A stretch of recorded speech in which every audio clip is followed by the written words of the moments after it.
Boa noite a todos. Então, estou dando continuidade à leitura do Evangelho no Lar. A lição de hoje continua no capítulo 3 e a nomenclatura é Mundos Inferiores e Mundos Superiores. Então, antes de dar início à leitura e à análise do Evangelho, vamos fazer aqui a vibração do dia de hoje. E no dia de hoje, segunda-feira, nós vamos fazer a oração pelos doentes, e por aqueles que estão em processos de desencarne. Então vamos lá. Vamos então nesse momento nos conectar todos ao nosso anjo da guarda, pedindo ao nosso querido irmão de todas as horas que nos auxilie, nos guie os passos, que possamos todos caminhar em direção ao Mestre Jesus. Agradecidos que estamos ao nosso anjo da guarda, nesse momento pedimos que ele nos leve à presença de Ismael, anjo protetor do Brasil. A ti, Ismael, agradecemos e pedimos que dulcifique os nossos corações pelo Evangelho, trazendo-nos os ensinamentos que levam e conduzem ao Mestre Jesus.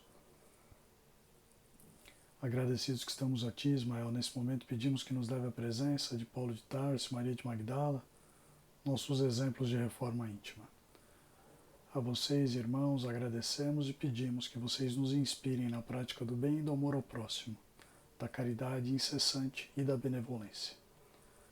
Agradecidos que estamos então a vocês, pedimos que nos leve à presença da Mãe Santíssima Maria de Nazaré. Mãe, pedimos que você dulcifique os nossos corações, os nossos pensamentos, nos proteja com o seu manto protetor e nos leve à presença do teu Filho, nosso Mestre Jesus.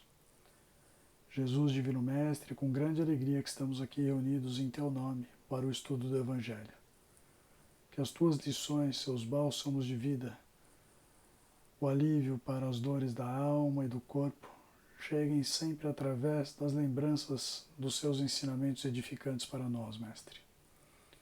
Agradecidos que estamos a Ti, Jesus, pedimos que nos leve à presença do Pai Criador, a quem agradecemos por tudo que somos, por tudo que temos, pelo dom da vida e da encarnação com a prece.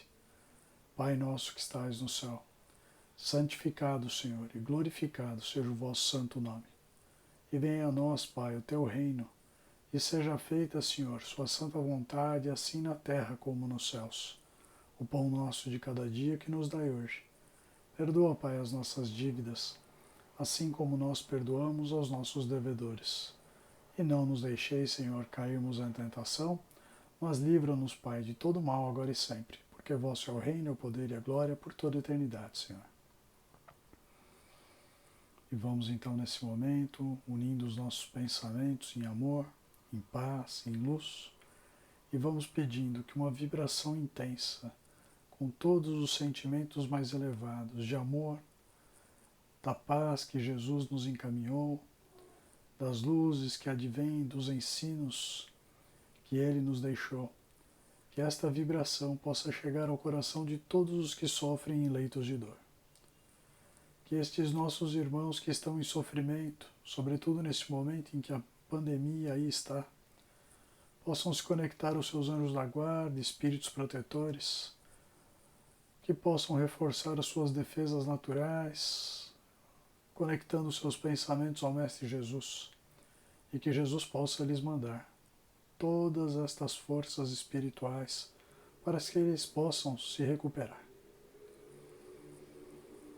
Para aqueles, Senhor, que estiverem fazendo a grande travessia, pois acabaram suas missões, terminaram as suas missões, que possam da mesma forma serem auxiliados por todos os espíritos benevolentes de luz, que possam chegar a colônias de refazimento e de regeneração, onde possam se recuperar e trilhar no caminho do bem agora e sempre, e que possam, fortalecendo suas almas, se prepararem para novas provações, Senhor. De modo, Pai, que agradecendo então por todo esse carinho e proteção, pedimos licença para fazermos a leitura do Evangelho no lar, rogando a Ti muita compreensão. Graças a Deus e graças a Jesus.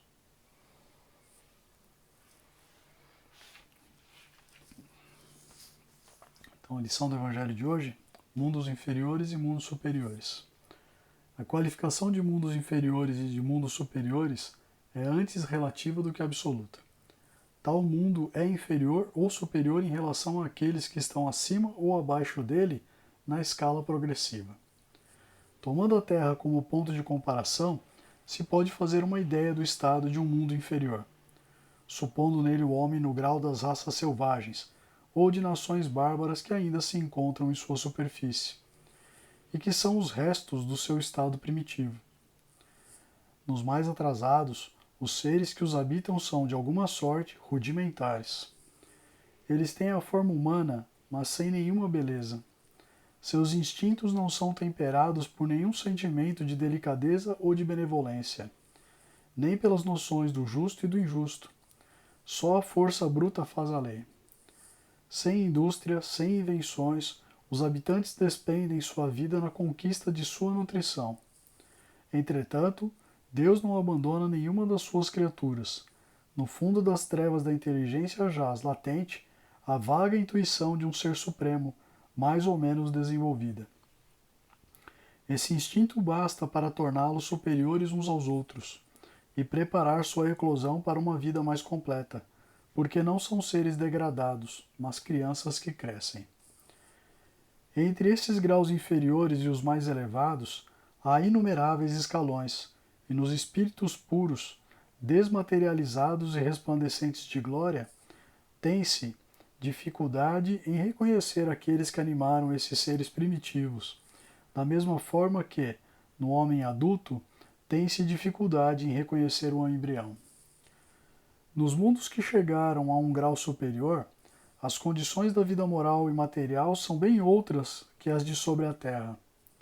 A forma do corpo é sempre, como por toda parte, a forma humana, mas embelezada, aperfeiçoada e, sobretudo, purificada. O corpo nada tem da materialidade terrestre e não está, por conseguinte, sujeito nem às necessidades, nem às doenças, nem às deteriorações que engendram a predominância da matéria. Os sentidos mais delicados têm percepções que neste mundo a grosseria dos órgãos sufoca. A leveza específica dos corpos torna a locomoção rápida e fácil. Em lugar de se arrastar penosamente sobre o solo, ele desliza, por assim dizer, na superfície, ou plana na atmosfera, sem outro esforço senão o da vontade, pela qual se representam os anjos, ou pela qual os antigos imaginavam os manes nos campos elíseos. Os homens conservam à vontade os traços de suas migrações passadas e aparecem aos seus amigos tal como os conheceram, mas iluminados por uma luz divina, transfigurados pelas impressões interiores, que são sempre elevadas. Em lugar de rostos pálidos, devastados pelos sofrimentos e pelas paixões, a inteligência e a vida irradiam esse clarão que os pintores traduziram pelo nimbo ou auréola dos santos. A pouca resistência que a matéria oferece aos espíritos já muito avançados torna o desenvolvimento dos corpos mais rápido e a infância curta ou quase nula. A vida, isenta de inquietações e de angústias, é proporcionalmente muito mais longa que sobre a Terra. Em princípio, a longevidade é proporcional ao grau de adiantamento dos mundos. A morte não tem nada dos horrores da decomposição. Longe de ser um objeto de pavor, ela é considerada como uma transformação feliz, porque a dúvida sobre o futuro não existe. Durante a vida, não estando a alma encerrada numa matéria compacta, irradia e goza de uma lucidez que a coloca num estado quase permanente de emancipação e permite a livre transmissão do pensamento. Bom, a lição ela serve para dar uma dimensão, né, dos diferentes graus de adiantamento dos mundos. Então, começa dizendo, né, que a Terra ainda tem um pouco, né, das raças tidas por selvagens, vamos dizer assim, aquelas raças que ainda não se desenvolveram, né, minimamente. Né? Nós temos aí ainda reminiscências, né, de tribos indígenas, por exemplo, que sequer têm contato com os homens ainda, né, vivem apenas para se nutrir. Né? E aí vem, né, a explicação de que são seres ainda num grau bem inicial de desenvolvimento.